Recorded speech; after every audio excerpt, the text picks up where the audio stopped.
Well, you spoke several times before about ideological subversion. That is a phrase that I'm afraid some Americans don't fully understand.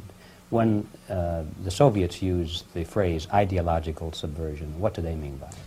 Ideological subversion is the process which is legitimate, overt, and open. You can see it with your own eyes. All you have to do, all American mass media has to do, is to unplug their bananas from their ears, open up their eyes, and they can see it. There is no mystery. There is nothing to do with espionage. I know that espionage intelligence gathering looks more romantic. It sells more deodorants through the advertising, probably. That's why your Hollywood producers are so crazy about James Bond type of thrillers. But in reality, the main emphasis of the KGB is not in the area of intelligence at all. According to my opinion and opinion of many defectors of my caliber, only about 15% of time, money, and manpower is spent on espionage as such. The other 85% is a slow process which we call either ideological subversion or active measures, активные мероприятия in the language of the KGB, or psychological warfare. What it basically means is to change the perception of reality of every American to such an extent that despite of the abundance of information, no one is able to come to sensible conclusions in the interests of defending themselves, their families, their community, and their country. It's a great brainwashing process which goes very slow, and it's divided in 4 basic stages. The first one being demoralization. It takes from 15 to 20 years to demoralize a nation. Why that many years? Because this is the minimum number of years which requires to educate one generation of students in the country of your enemy, exposed to the ideology of the enemy. In other words, Marxism-Leninism ideology is being pumped into the soft heads of at least 3 generations of American students without being challenged or counterbalanced by the basic values of Americanism, American patriotism. The result you can see. Most of the people who graduated in the 60s, dropouts or half-baked intellectuals, are now occupying the positions of power in the government, civil service, business, mass media, educational system. You are stuck with them. You cannot get rid of them. They are contaminated. They are programmed to think and react to certain stimuli in a certain pattern. You cannot change their mind, even if you expose them to authentic information, even if you prove that white is white and black is black. You still cannot change the basic perception and the logic of behavior. In other words, these people, the process of demoralization is complete and irreversible. To get rid society of these people, you need another 20 or 15 years to educate a new generation of patriotically minded and common sense people who would be acting in favor and in the interests of the United States society. And yet these people who've been programmed and, as you say, in place, and Yes. who are favorable to an opening with the Soviet concept, these are the very people who would be marked for extermination in this country? Most of them, yes.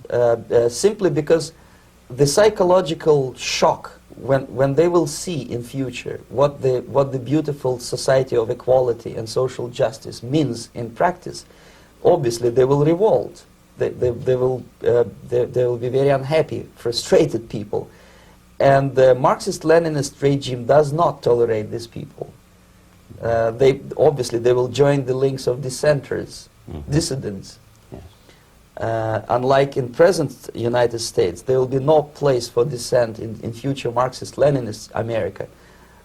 Here you can get popular like Daniel Ellsberg and filthy rich like Jane Fonda for being dissident, for criticizing your Pentagon.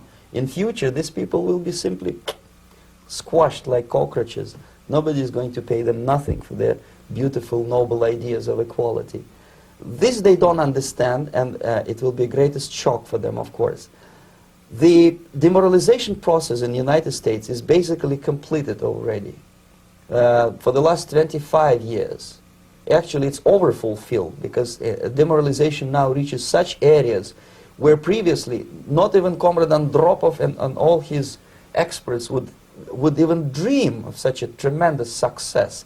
Most of it is done by Americans to Americans, thanks to lack of moral standards. As I mentioned before, exposure to true information does not matter anymore. A person who was demoralized is unable to assess true information. The facts tell nothing to him.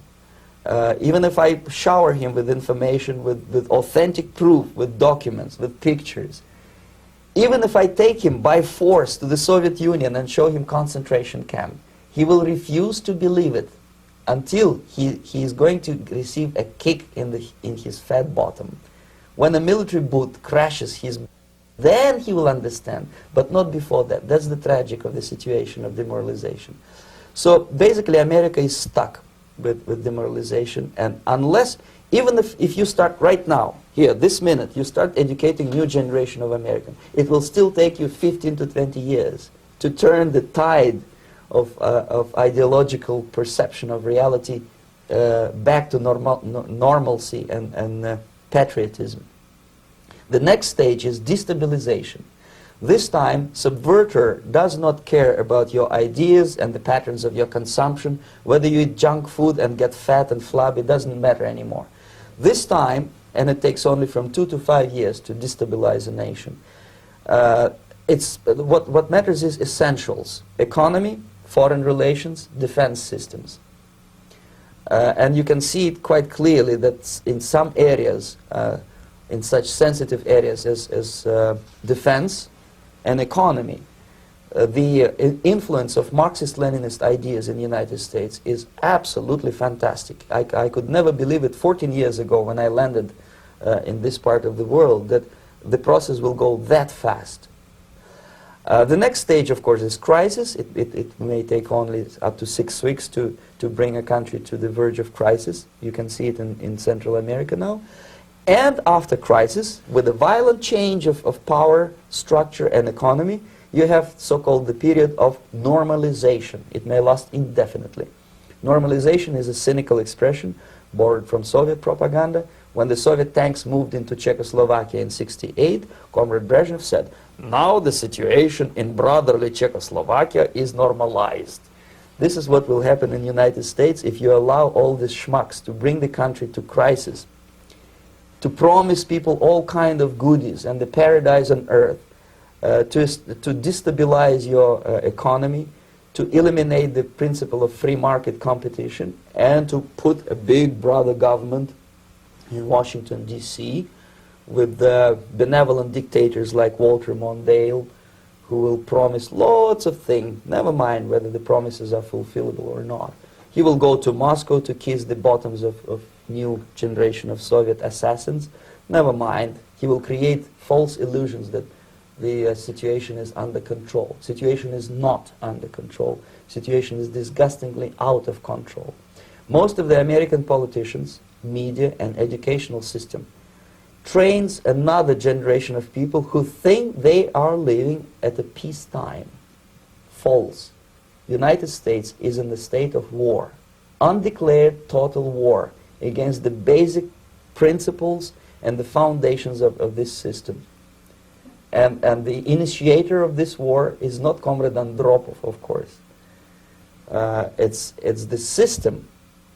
However ridiculous it may sound, the world communist system or the world communist conspiracy, whether I scare some people or not, I don't give a hoot. If you are not scared by now, nothing can scare you. But you don't have to be paranoid about it. What actually happens now, that unlike myself, you have literally several years to live on unless the United States wake up.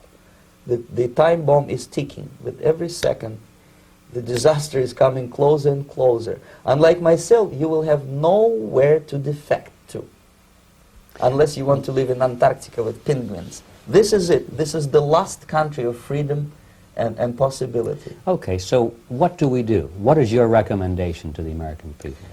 Well,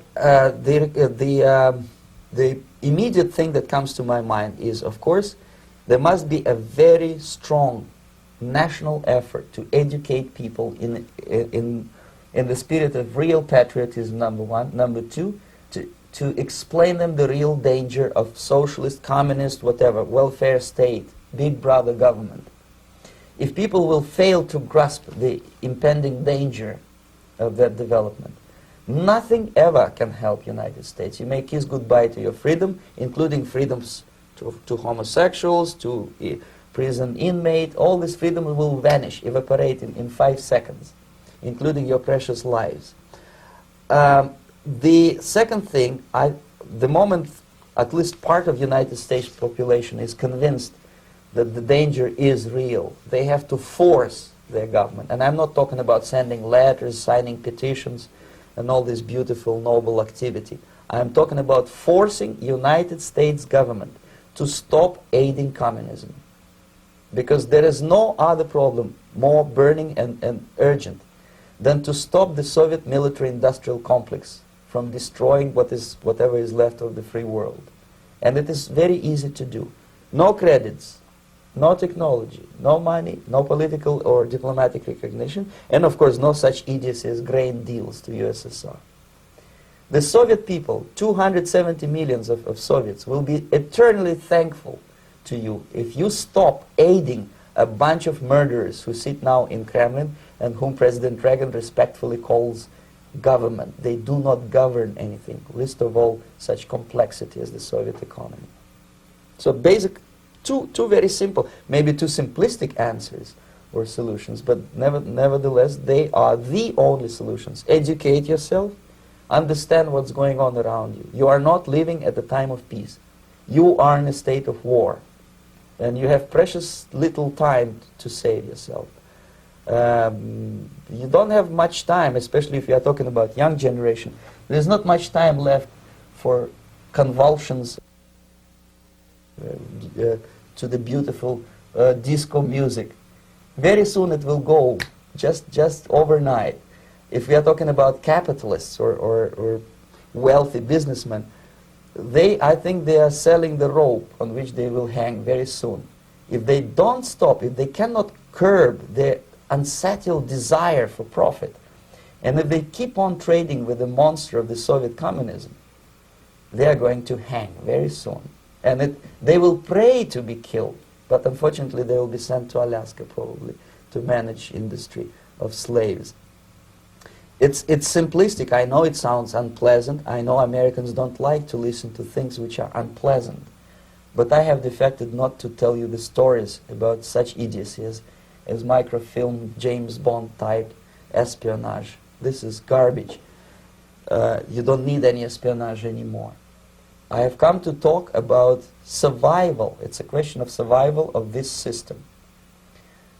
You may ask me, what is it in for me? Survival, obviously, because unlike, as I said, I am now in your boat. If we sing together, we'll sing beautifully together. There is no other place on this planet to defect to.